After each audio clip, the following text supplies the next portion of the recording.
नमस्कार किसान बागवान भाइयों, आप सभी का स्वागत है आपके पसंदीदा कार्यक्रम कृषि दर्शन। बागवान भाइयों, अगर हम बात करें वर्तमान समय की तो बिगड़ते वायु परिवर्तन और बिगड़ते स्वास्थ्य के कारण आज के समय में प्राकृतिक खेती को अपनाना और ज़्यादा अहम हो गया है।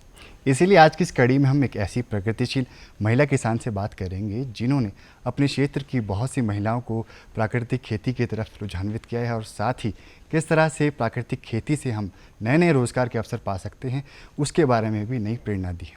तो आइए आपकी मुलाकात करवाते हैं कि ऐसी ही प्रगतिशील महिला किसान श्रीमती संतोष टांडा जी से, जो कि हिमाचल प्रदेश की जुब्बल क्षेत्र से संबंध रखते हैं। संतोष जी, आपका बहुत बहुत स्वागत है हमारे आज की इस कार्यक्रम में। धन्यवाद जी, आपका यहाँ पे मुझे बुलाने के लिए बहुत बहुत धन्यवाद। मेरा नाम संतोष टांडा है, मैं जुब्बल की रहने वाली हूँ और मेरे क्षेत्र का नाम जुब्बल है। जी, जैसा आप अभी हमें आपने बताया आप जुब्बल से संबंध रखते हैं और आप महिला समूह से भी जुड़े हुए हैं, तो आखिर आपकी शुरुआत प्राकृतिक खेती से कैसे हुई और किस तरह से आप अपने क्षेत्र में बहुत सी महिलाओं को प्राकृतिक खेती की तरफ जुड़ने का प्रयास कर रही हैं, उसके बारे में थोड़ा सा हमारे दर्शकों को बताएं। सबसे पहले तो हमारे ग्रुप बना है एग्रीकल्चर से, उस ग्रुप का नाम है रॉयल स्टेट प्रोड्यूसर ग्रुप, ग्राम पंचायत शिरली, और उसमें मैं प्रधान के पद पर हूँ। और हमारा एक संगठन भी बना है, हमारे संगठन का नाम गिरी गंगा महिला ग्राम संगठन ग्राम पंचायत शिरली है। हाँ जी, और ये जो ग्रुप बना है एग्रीकल्चर से, इसमें 50 महिलाएं जुड़ी हुई है, जिसमें कि हम सभी महिलाएं कृषि पे ज़्यादा काम करते हैं। हाँ जी। तो आपके संगठन के क्या क्या जो प्रमुख कार्य हैं वो रहते हैं? क्या कृषि के अलावा अन्य कार्य भी क्या आपके संगठन द्वारा किए जाते हैं? हाँ जी, कृषि के अलावा हम और भी बहुत कुछ करते हैं। पहले तो हमारी फार्मिंग क्लास लगती है जिसमें हमें बहुत कुछ सिखाते हैं, और इसके अलावा हम यही करते हैं, बीज बोते हैं, मटर, राजमा, मक्की और आपके यही सब कुछ। हाँ जी। संतोष जी, अगर हम बात करें प्राकृतिक खेती की, तो आखिर आपको कहाँ से प्रेरणा मिली कि मुझे प्राकृतिक खेती की तरफ जाना है? और साथ ही महिला किसानों की भागीदारी अगर हम बात करें हिमाचल में तो भी कम देखने के लिए मिलती है, तो आपका रुझान प्राकृतिक खेती की तरफ कैसा गया और परिवार का किस तरह का सहयोग रहता है, उसके बारे में थोड़ा सा बताएं। सबसे पहले तो मेरे जो मम्मी पापा है वो भी एक किसान है। सबसे पहले तो किसान की बेटी हूँ, तभी किसान बन पाई हूँ, और इसीलिए तो कहीं ना कहीं आपकी जो प्रेरणा है आपके माता पिता से रही है। और परिवार का किस तरह का सहयोग रहता है आपको खेती की तरफ, और आप महिला संगठन से भी जुड़े हुए हैं, तो किस तरह का सहयोग रहता है? परिवार का बहुत सहयोग रहता है। परिवार की ही वजह से हम आत्म सक्षम बनते हैं और मार्केटिंग कर सकते हैं, घर से बाहर निकल सकते हैं। जी हाँ जी। अगर हम बात करें जुब्बल क्षेत्र की, जैसे आप वहाँ से संबंध रखते हैं, तो जुब्बल में प्राकृतिक खेती को किस तरह से लोग अपना रहे हैं और कितने लोग आज प्राकृतिक खेती से मुनाफा कमा रहे हैं और जो बदलते पर्यावरण है उससे लड़ने के लिए प्रयास कर रहे हैं? प्राकृतिक खेती की ओर जुब्बल में कुछ लोग जुड़े हुए हैं। जो प्राकृतिक खेती है इसमें लोग, जैसे कि अब देखो महंगाई का ज़माना है, अब सभी लोगों के पास पैसे नहीं होते और इसीलिए लोग अब प्राकृतिक खेती की ओर ज़्यादा आ रहे हैं। अगर हम बात करें प्रमुख फसलों की, तो कौन कौन सी जो प्रमुख फसलें हैं आप वर्तमान समय में लगा रहे हैं अपने बगीचों और खेतों में? बगीचों में हम आजकल लगा रहे हैं मटर और मक्की हो गई और राजमा हो गया, माश हो गए, ये सभी फसलें हम अपने खेतों में उगाते हैं। तो कहीं ना कहीं ये सारी फसलें आप प्राकृतिक विधि द्वारा लगाते हैं। अगर हम बात करें जुब्बल क्षेत्र की, तो जुब्बल क्षेत्र सेबों के लिए बड़ा प्रसिद्ध माना जाता है। तो कौन कौन सी जो किस्में हैं आप अपने क्षेत्र में लगा रहे हैं और कितने समय से आप जो सेबों की खेती कर रहे हैं उसके बारे में थोड़ा सा हमारे दर्शकों को बताएं। सेब तो हम बहुत पहले से सेबों की खेती कर रहे हैं और प्राकृतिक खेती से सेब का बहुत अच्छा रिस्पांस मिला है। और जो केमिकल से हमारे जो ज़मीन है उसकी जो गुण है वो बहुत ख़त्म हो गए थे। जब से हमने प्राकृतिक खेती की है तब से हमारी ज़मीन भी बहुत उपजाऊ बनी है। और प्राकृतिक खेती से, और जो हमारे सबसे मेन तो हमारी जो पैसे होते हैं वो भी काफ़ी बच चुके हैं, क्योंकि केमिकल डालने से हमारी जो ज़मीन है वो सारी, तो कहीं ना कहीं जो मुनाफा है जो महिला किसानों या जितने भी किसान हैं उनको प्राकृतिक खेती को अपनाने के बाद अधिक देखने के लिए मिला है। संतोष जी, जब भी हम प्राकृतिक खेती की बात की जाती है तो सबसे पहले हम बीजामृत का जिक्र करते हैं, तो बीजामृत क्यों ज़रूरी है और कैसे एक किसान बीजामृत का निर्माण कर सकता है, उसके बारे में थोड़ा सा हमारे दर्शकों को बताएं। बीजामृत के लिए जो हमारे बीज होते हैं इसको हम पहले 20 लीटर पानी और 5 किलो गुड़ जी और फिर उसके बाद 5 लीटर पानी, जी। उसके बाद 1 किलो मिट्टी जी और इसका मिश्रण बनाएंगे। मिश्रण बना के हम इसको एक बाउल में रखेंगे जी और उसके ऊपर उसको ढक लेंगे बोरी से जी और 5 से 7 घंटे के बाद वो तैयार हो जाएगा, जी। जिससे हम बीजामृत तैयार कर सकते हैं। जी। अगर हम बीजामृत के इस्तेमाल के फ़ायदे की बात करें तो क्या क्या जो फ़ायदे रहते हैं, अगर कोई किसान भाई इसका इस्तेमाल करता है तो क्या क्या जो फ़ायदे हैं उन्हें देखने के लिए मिलेंगे? इसमें बहुत से फ़ायदे हैं बीजामृत से। एक तो आपके जो बीज होगा वो उपजाऊ बनेगा जी, जी। और मतलब इसके बहुत से। जी, तो कहीं न कहीं अगर कोई किसान चाहता है हाँ कि जी। जो उनका जो बीज है उसकी हाँ जी। गुणवत्ता अच्छी बनी रहे तो रहे, हाँ वो जी। बीजामृत का इस्तेमाल कर सकता है, इस्तेमाल कर ताकि जो सकता है। गुणवत्ता है, और क्योंकि कहा भी जाता है अगर जब तक बीज अच्छा नहीं होगा हाँ तो जी, फसल भी अच्छी नहीं होगी। तो हाँ कहीं जी, न कहीं जो शुरुआत है किसी शुरुआत भी बीज की हाँ जी। बीजामृत के इस्तेमाल से की जानी की चाहिए। जानी। साथ ही अगर हम बात करें जीवामृत की, तो हाँ जी। जीवामृत का इस्तेमाल हम क्यों करते हैं? क्या इसके फ़ायदे रहते हैं और कैसे इसका निर्माण किया जा सकता है? इसके बारे में थोड़ा-सा बताएँ। हाँ जी, जीवामृत बनाने के लिए हम एक 200 लीटर का ड्रम लेंगे, जिसमें जी। हम 50 लीटर पानी डालेंगे और उसमें 10 लीटर गौमूत्र डालेंगे, 1 जी। किलो बेसन डालेंगे, 1 किलो जंगल की मिट्टी डालेंगे जी, और इसका एक घोल बनाएंगे जी। बड़े से ड्रम में। जी, हाँ जी, फिर इसको हम डंडे से घुमाएंगे जी, और घुमाना सुई, जो घड़ी की सुई की तरह इसे घुमाना है जी, और घुमाने के बाद कुछ ही घंटों में ये तैयार हो जाता है। जी, और तैयार होने के बाद हम इसको अपने ऑर्चर्ड में, जो हमारा प्लांट है, जी, प्लांट में जो साइड से जो ड्रेन बनी होगी हम जी, उसमें इसको जी। डालेंगे और ऊपर से इसकी हम घास की मल्चिंग जी, तो करेंगे। कहीं न कहीं कम समय के अंदर ये हाँ एकदम जी। तैयार हो जाता है। हाँ जी। अगर हम जीवामृत के फ़ायदे की बात करें तो क्या फ़ायदे रहते हैं इसके बारे में थोड़ा-सा बताएँ? जीवामृत से जो हमारी ज़मीन है, जो जी। हमारा प्लांट है, प्लांट के नीचे की ज़मीन है, ये एकदम भुरभुरी बनेगी जी। और नमी भी बरकरार रहेगी इसमें। जी। हाँ जी। कहीं न कहीं संतोष जी, हम अक्सर देखते हैं जो वर्तमान समय में जो हमारे बागवान भाई हैं, वो रासायनिक उर्वरकों का, ये जो रासायनिक कीटनाशक है उसका इस्तेमाल ज़्यादा कर रहे हैं। तो धीरे-धीरे जो मिट्टी की गुणवत्ता है वो घटती जा रही है। हाँ जी। तो क्या जो अगर हम बीजामृत का इस्तेमाल जो प्राकृतिक विधि द्वारा बनाया गया है, उससे जो मिट्टी की गुणवत्ता है उसमें भी सुधार हो सकता है? हाँ जी, इससे हमारी मिट्टी की गुणवत्ता में भी सुधार होगा जी, और जो हमारे ऑर्चर्ड का जो फ्रूट है, जो जी। प्लांट है, जो उसमें भी काफ़ी मतलब जी। खाद सी बनेगी जी, इसकी, जी। जिससे हमारे जो एप्पल है वो बहुत ही। जी। संतोष जी, अब हम आपसे जानना चाहेंगे कि नीमास्त्र, जो कि बहुत ज़्यादा एक अहम माना जाता है, इसका इस्तेमाल क्यों किया जाता है? कैसे इसका निर्माण किया जाना चाहिए? उसके बारे में थोड़ा विस्तार में। नीम अस्त्र भी गोबर जी, 5 किलो गोबर जी, और पानी जी, और बेसन जी, और गुड़, जी। इससे बनेगा। इसका छिड़काव हम सब्जियों में कर सकते हैं। जी। हाँ जी। इसके अगर हम फ़ायदे की बात करें तो नीमास्त्र के क्या फ़ायदे रहते हैं? क्योंकि हमने अक्सर देखा है जो नीमास्त्र का इस्तेमाल करते हैं तो जो कीट पतंगे हैं या जो बीमारी है वो कम देखने के लिए हाँ मिलती जी, है। जब हम इसका छिड़काव करेंगे तो इसमें जो हमारे बीमारियां हैं फसल में, तो इसका ये मतलब ख़त्म हो जाएगी इसके जी। छिड़काव से। जी। हाँ और जी। कहीं न कहीं अक्सर देखा है जब हम रासायनिक कीटनाशकों का इस्तेमाल करते हैं, जो हमारे मित्र कीट हैं, हाँ जो जी। हमारी फसलों के लिए अच्छे भी होते हैं, वो भी उस कारण मर जाते हैं। हाँ जी। तो कहीं न कहीं अगर हमारे जो किसान बागवान हाँ भाई ये जी। नीमास्त्र का नीमास्त्र इस्तेमाल कर करेंगे तो सकते हैं। जो ये जो हमारे बहुत। मित्र कीट हैं वो हाँ भी जी, बच सकते बच हैं सकते हैं। और हमारे जो फसलें हैं वो भी फसलें। अच्छी दिखने के लिए हाँ जी। जैसे हमने बात की, क्योंकि हमारे हिमाचल प्रदेश में जो सेब की खेती है वो बहुत ज़्यादा देखने के लिए मिलती हैं। तो सेब की तनों में हमें अक्सर बीमारियाँ देखने के लिए हाँ मिलती है, जी। कीट देखने के लिए हाँ मिलती जी। है। तो इससे बचने के लिए क्या क्या हमारे किसान बागवान भाई को करना चाहिए?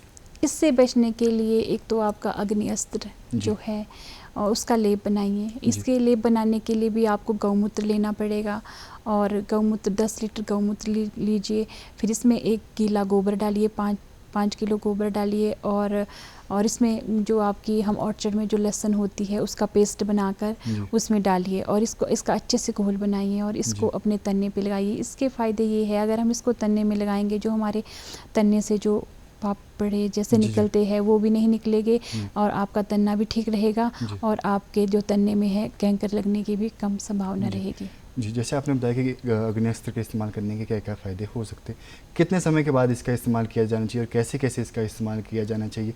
थोड़ा इसके बारे में विस्तार में बताएँ। इसको बनाने के लिए 2 से 3 घंटे लगते हैं। जी। इसको आप मतलब 24 घंटे में भी इस्तेमाल कर सकते हो या जी। फिर इससे ज़्यादा भी इसका इस्तेमाल कर सकते हो। जी। और इसके इस्तेमाल करने से आपके जो तन्ने हैं जी। ये एकदम अच्छे रहेंगे और कीड़े भी कम लगेंगे। तो कहीं न कहीं इसका इस्तेमाल क्या हम प्रूनिंग के बाद या उससे पहले या किस वक़्त इसका इस्तेमाल किया इसका जाना चाहिए? इस्तेमाल हम प्रूनिंग से पहले भी कर सकते हैं जी। और सर्दियों में जैसे आपका नवंबर से लेके मार्च तक आप कभी भी इसका इस्तेमाल कर सकते हो। जी। हाँ जी। जी, तो कहीं न कहीं अगर जब हमारे हाँ पेड़ जी। जो डोरमेंट स्टेज में चले जाते हाँ हैं, जी। तो उस वक़्त भी अगर हम इसका इस्तेमाल करेंगे कर तो कहीं सकते न कहीं हैं। फ़ायदेमंद हाँ होगा। जी। और जैसे मतलब तन्ने में जो आपके घाव होते हैं जी। वो भी इससे भर जाते हैं। जी। हाँ जी। जैसे अभी आपने ज़िक्र किया कि जितने भी जीवामृत है या अग्न्यस्त्र है या नीमास्त्र है, उसमें कहीं न कहीं जो गाय के गोबर या गौमूत्र गोबर का इस्तेमाल बहुत बहुत ज़्यादा है। हाँ किया जी। जाता है। तो कहीं न कहीं आपको क्या लगता है कि पशुपालन, अगर कोई व्यक्ति कृषि कर रहा है, पशुपालन करना कितना ज़रूरी हो जाता है?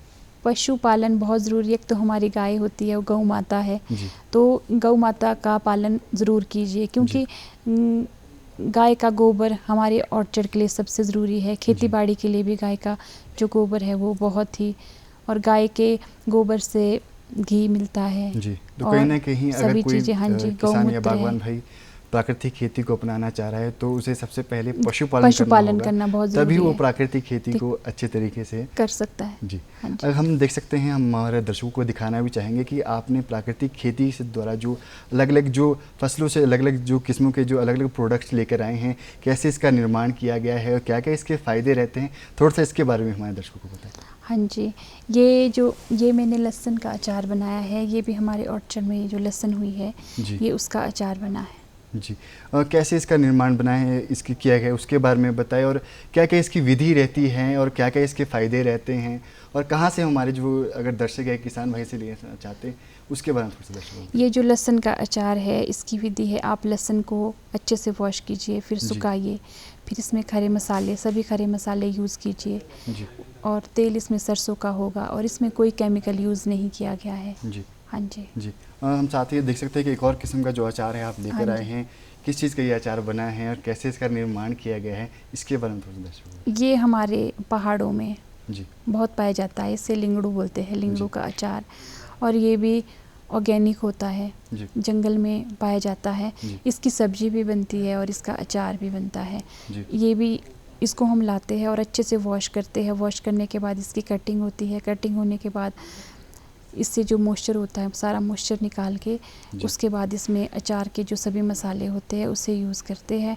जी। और ये भी सेम ऑर्गेनिक है जी। और ये बहुत ही कहीं न कहीं सेहत स्वास्थ्य के के लिए लिए भी बड़ा बहुत फ़ायदेमंद अच्छा है। होता हाँ जी। साथ ही हम देख सकते हैं कि आप पापड़ भी लेकर आए हैं, किस चीज़ का पापड़ है और कैसे इसको बनाया गया है, क्या इसके फ़ायदे हैं? ये हमारे स्टोन फ्रूट के पापड़ है। ये जो हमारे पलम होता है, एक ब्लैक एम्बर के पापड़ है ये। जी। जी।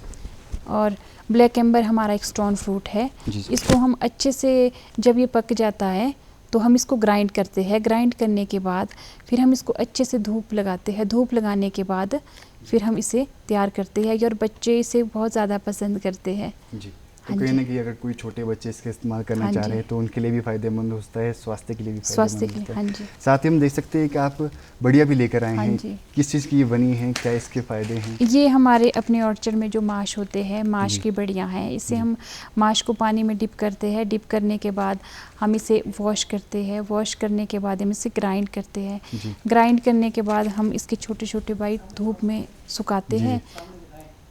जी। धूप में सुखाते हैं। धूप में सुखाने के बाद फिर हम इसकी पैकिंग करते हैं और ये मार्केटिंग के लिए हम इसे जी। तैयार करते तो हैं। कहीं न कहीं अगर कोई किसान भाई चाहता है कि वो सीधे अगर फसलों को मार्केट में हाँ नहीं ले जी। जाना चाह रहा है, वो अगर किसी अन्य तरीके से निर्माण करके भी अगर मार्केट में ले जाना चाह रहा है तो अच्छे से वो फ़ायदा उठा सकते हैं।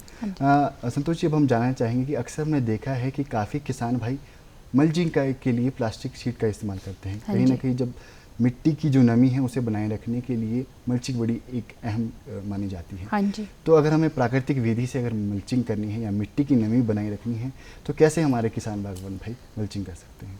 मल्चिंग के लिए आप जैसे हमारा प्लांट है, प्लांट में सबसे पहले आप सारा घास साफ़ कीजिए, उसके बाद उससे थोड़ा उपजाऊ बनाइए। उपजाऊ बनाने के बाद उसमें सूखे घास, जो हमारी गाय के लिए हम घास लेते हैं, जो वेस्ट घास होता है हम उसकी मल्चिंग करते हैं, हम उसे वेस्ट नहीं होने देते, हम उसे अपने ऑर्चर्ड में लेते हैं और उसकी अच्छे से मल्चिंग करते हैं। हाँ जी, मल्चिंग, हाँ जी, जो आसपास का जो बचा कुचा घास है हाँ उसका जी, इस्तेमाल कर भी हाँ हम जी, जो मल्चिंग के तौर पे इस्तेमाल कर सकते हैं, और हाँ जी, प्लास्टिक का जो इस्तेमाल है कम से कम कम कर से सकते कम करते हैं। हाँ जी, और मल्चिंग करने से जो हमारा ऑर्चर्ड है इसमें नमी भी बरकरार रहेंगी जी। और घास भी कम आएगा। हैं। जी, हाँ साथ जी, ही जब भी हम प्राकृतिक खेती की बात करते हैं तो फसलों का मिश्रण यानी कि मिक्स फार्मिंग बड़ी अहम मानी जाती है। तो आप अपने खेतों में किस तरह से मिश्रित खेती करती हैं, और क्या क्या जो फ़ायदे हैं आपको मिश्रित खेती करने से देखने को मिले हैं? मिक्स खेती करने से मतलब मिक्स खेती, मिक्स फार्मिंग या हाँ मिश्रित जी, हाँ खेती जी, से? करते रहना चाहिए, क्योंकि मिक्स का खेती करने से अभी आप राजमा लगाएंगे जी। और उसके बाद उसमें मक्की लगाएंगे, तो इसमें ऐसे मिट्टी भी उपजाऊ बनेगी और जी, तो कहीं न कहीं जो मिट्टी की गुणवत्ता है, जब मिट्टी की या मिट्टी की फसलों की गुणवत्ता, अगर हमें गुणवत्ता हाँ, बनाए रखनी है तो हाँ जी, मिश्रित खेती को अपनाना बहुत ज़्यादा ज़रूरी ज़रूरी हो है। हाँ जाता जी, है। साथ ही अगर हम बात करें सरकार की, तो सरकार का किस तरह से सहयोग रहता है, और आपकी ग्राम पंचायतों का किस तरह से सहयोग रहता है आपके लिए, किसानों के लिए, और ख़ास तौर पे महिला समूह के लिए किस तरह से मदद करती है? सरकार का हमें बहुत सहयोग मिला है। जी। जो महिला सक्षम नहीं थी वो जी। भी मतलब सरकार की ओर से सक्षम बनी है, हमें मदद मिलती है सरकार की ओर से, जी। जिससे महिला अपना काम शुरू कर सकती है। और हमारे स्टॉल भी लगते हैं, जो भी हम प्रोडक्ट बनाते हैं जी। हम उसे मार्केटिंग करने के लिए स्टॉल लगाते हैं, और जी। सरकार की ओर से हमें बहुत अच्छा सहयोग जी, मिलता तो है। कहीं न कहीं सरकार आपको समय-समय पे एक मंच हाँ जी, प्रोवाइड करने का भी प्रयास करती हाँ हैं, जी, और आप कहीं न कहीं पूरी तरह से सरकार का सहयोग भी हाँ मिलता जी, है। संतोष जी, आप अपने साथ धातु भी लेकर आए हैं, जो कि हमारी संस्कृति का एक अहम किरदार माना जाता है। किस तरह से आपका महिला समूह इसका निर्माण करता है? क्या-क्या इसकी विधि रहती है और क्या-क्या इसके फ़ायदे हैं? इसके बारे में थोड़ा-सा हमारे दर्शकों को बताएँ। ये जो डाटू है, ये हम दिन में सभी महिलाएं हैंड वर्क काम करती है, जी। और पेंटिंग वाले डाटू भी बनाते हैं और साथ में कढ़ाई वाले डाटू भी बनाते हैं। जी। हाँ जी, और डाटू के हमें बहुत अच्छे ऑर्डर मिलते हैं। जी। शादियाँ होती है हमारे, तो हमारे ट्रेडिशनल है डाटू जी। सदरी तो हम पहनते ही है, तो जी। फिर हमें डाटू का बहुत अच्छा रिस्पांस जी, मिलता तो है। कहीं हाँ न जी, कहीं महिलाओं को रोज़गार के अवसर भी हाँ मिल जी, रहे हैं, और रोज़गार के, हाँ हमारी जी, संस्कृति को आगे ले जाने हाँ के जी, लिए भी एक नए अवसर मिल रहे हैं। साथ ही बात करें अगर आपको प्राकृतिक खेती को अपनाने से, क्योंकि आपने कहा कि आपको 3-4 साल हो चुके हैं प्राकृतिक खेती को अपनाए हुए, किस तरह से आपको लाभ देखने के लिए मिले हैं? चाहे वो आपकी आय में बढ़ोतरी हो, या मिट्टी की गुणवत्ता हो, या स्वास्थ्य में बढ़ोतरी हो, देखने स्वास्थ्य अच्छा हुआ, उसके बारे में थोड़ा-सा हमारे दर्शकों को बताएँ।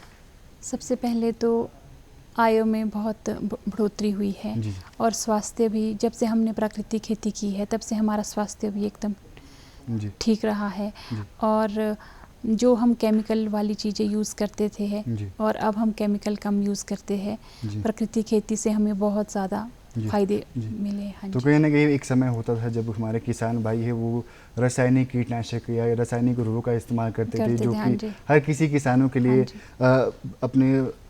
अपनी लिमिट से बाहर हो जाता था। तो कहीं न कहीं जब से हमारे किसान बागवान भाइयों ने इनका इस्तेमाल करना शुरू किया है, प्राकृतिक विधि का इस्तेमाल किया है, तो इससे उनकी आय में बढ़ोतरी ज़्यादा हाँ देखने जी। के लिए मिली।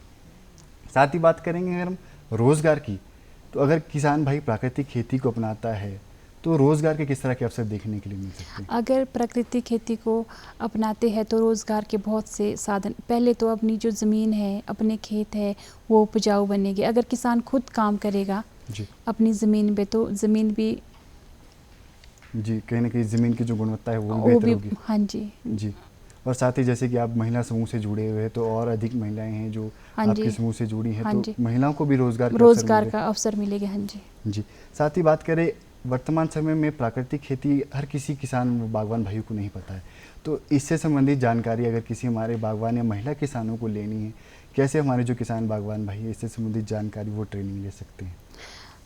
सबसे पहले तो हमें ये ट्रेनिंग एग्रीकल्चर के थ्रू मिली है, जी। और जब से हमने ये काम शुरू किया है तो हमें बहुत अच्छा रिस्पांस, मैं ये कहना चाहूँगी सबको कि आप प्राकृतिक खेती कीजिए, जी। प्राकृतिक खेती से जुड़िए।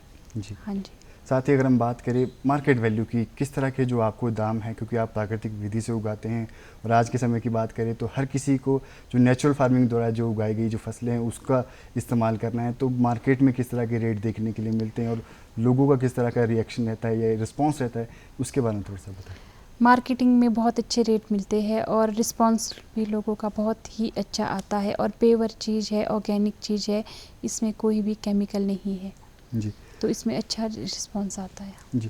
साथ ही अगर हम बात करें संभावनाओं की, प्राकृतिक खेती से क्या किस किस तरह की जो संभावनाएं आप देखने के लिए मिल सकती हैं और भविष्य में क्या क्या संभावनाएं हैं, भविष्य में जो आप कदम उठाना चाहते हैं, क्या क्या जो फ्यूचर प्लान हैं आपकी प्राकृतिक खेती के लिए या अपने महिला समूह संगठन के लिए, उसके बारे में थोड़ा सा बताएं। भविष्य में हम यही कहना चाहेंगे कि वही प्राकृतिक खेती कीजिए, सभी महिलाएं सक्षम बनिए जी और प्राकृतिक खेती से बहुत चीज़ें उपजाऊ होती है, जैसे अनाज हो गया आपका और एप्पल हो गया। प्राकृतिक खेती में बहुत सी ऐसी चीज़ें आती है। जी। जैसे आपने जिक्र किया सेबों का, तो आप वर्तमान समय में किस किस किस्मों के जो सेब उगा रहे हैं और प्राकृतिक खेती से क्या उनमें बदलाव देखने के लिए मिला, क्योंकि कई किसानों के अंदर ये भय रहता है कि अगर हम प्राकृतिक खेती से हम अपने सेबों की फसलें उगाएंगे तो वो जो दाम है, वो जो क्वालिटी है, वो देखने के लिए नहीं मिलेगी। तो क्या आपको बदलाव या वो क्वालिटी में बदलाव देखने के लिए मिला है? हाँ जी, बहुत बदलाव देखने को मिला है प्राकृतिक खेती से। जो हम पहले केमिकल यूज़ करते थे, जो केमिकल में जो हम डालते थे अपने ऑर्चर्ड में, तो उसमें एप्पल भी जल्दी ख़राब हो जाता था और पत्ते भी, और साथ में पेड़ भी कैंकर लग जाता था और कई बार पेड़ सूख भी जाता था।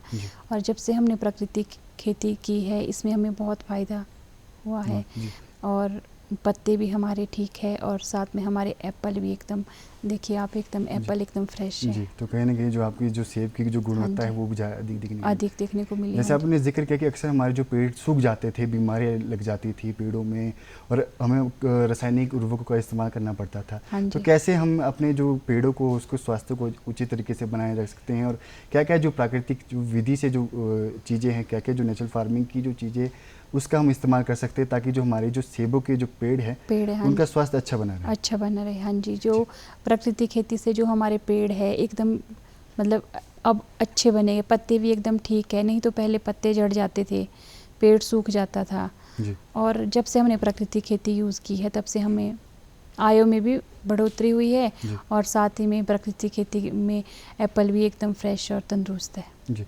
आप महिला समूह संगठन से भी जुड़े हुए हैं, तो आप कहीं ना कहीं खेती के साथ साथ अन्य चीज़ों पर भी अन्य चीज़ों का भी काम करते हैं। तो और क्या किन किन चीज़ों का आप निर्माण करते हैं जो आप अपने खेतों से मार्केट में ले जाते हैं? क्या क्या जो चीज़ें, चाहे जूस ले लीजिए, चिप्स ले लीजिए, क्योंकि चिप्स की भी बहुत ज़्यादा डिमांड देखने के लिए मिलती है, तो क्या क्या आप बनाते हैं उसके बारे में थोड़ा सा दर्शकों को बताएं। एप्पल से हम चिप्स बनाते हैं और एप्पल से हम जूस भी बनाते हैं और एप्पल का अचार भी बनाते हैं और एप्पल चिप्स भी बनाते हैं। एप्पल के हम पापड़ भी बनाते हैं जो हम जिसका हमें बहुत अच्छा रिस्पांस मिला है। जैसे आपने एप्पल चिप्स की बात की, तो किस तरह से इसका निर्माण किया जाता है? एप्पल जूस हो या एप्पल जैम हो या एप्पल के पापड़ हो, उसका किस तरह से आप निर्माण करते हैं, उसके बारे में थोड़ा सा बताएं। एप्पल के पापड़ के लिए तो हम पहले एप्पल को अच्छे से वॉश करेंगे, फिर उसका छिलका उतारेंगे, फिर उससे हम ग्राइंड करेंगे। ग्राइंड करने के बाद हम साफ एक रैपर लेंगे, फिर हम उसमें उसको छोटे छोटे मतलब गोल गोल पापड़ बनाने शुरू करेंगे। फिर उसके बाद हम उसकी पैकिंग शुरू करते हैं जी। हाँ जी। और अचार के लिए भी हम उसको छोटे छोटे पीस कट करेंगे एप्पल के। फिर जो अचार की विधि है, आपके खड़े मसाले हो गए, सरसों का तेल हो गया और सभी करके एप्पल का अचार तैयार। साथ ही अगर हम बात करें एप्पल जूस की, तो किस तरह के स्वास्थ्य के लिए फ़ायदेमंद रहता है और किस तरह से इसके बनाने की विधि रहती है, थोड़ा सा इसके बारे में बताएं। एप्पल जो आपका मतलब एप्पल होगा तो उसको भी हम ग्राइंड करके जूसर में उसका जूस तैयार करते हैं। जी, तो स्वास्थ्य के लिए कितने फ़ायदेमंद? स्वास्थ्य के लिए बहुत ज़्यादा फ़ायदेमंद है। ये हमारा शुगर हो गया और बीपी हो गया, तो इसमें भी मतलब काफ़ी तो कहीं ना कहीं स्वास्थ्य के लिए भी बड़ा फ़ायदेमंद है। हाँ जी। संतोष जी, आप हमारी महिला किसानों को क्या संदेश देना चाहेंगे कि किस तरह से और अधिक महिलाएं प्राकृतिक खेती को अपनाएं और साथ ही एक नए रोजगार के अवसर किस तरह से प्राकृतिक खेती से अपनाए जा सकते हैं, उसके बारे में? प्राकृतिक खेती में तो यही कहना चाहूँगी सभी महिलाओं की कि प्राकृतिक खेती से जुड़िए और सक्षम बनिए, घर से बाहर निकलिए, साथ में अपने घर में भी अपना हेल्प कीजिए और जी। पति की भी हेल्प कीजिए और जी। साथ में अपने बच्चों की भी हेल्प कीजिए। जी, तो कहीं न कहीं अगर कि महिलाएं किसानों की अपने घर में या कृषि की तरफ जाती है हाँ तो वो जी। एक रोज़गार के अवसर भी पा हाँ सकती जी, हैं और अपने घर में भी आर्थिक तौर पर भी मदद कर मदद सकती हैं। कर सकते हैं। तो दर्शकों, आज हमने मुलाकात की एक प्रगतिशील महिला किसान संतोष टांडा जी से, जिन्होंने हमें बताया कि आखिर किस तरह से प्राकृतिक खेती से हम अपने बदलते पर्यावरण को भी मदद कर सकते हैं और साथ ही किस तरह से हम एक नए रोज़गार के अवसर पा सकते हैं। तो दर्शकों, फिर मुलाकात होगी एक नए विषय के साथ। तब तक के लिए जय हिंद, जय हिमाचल।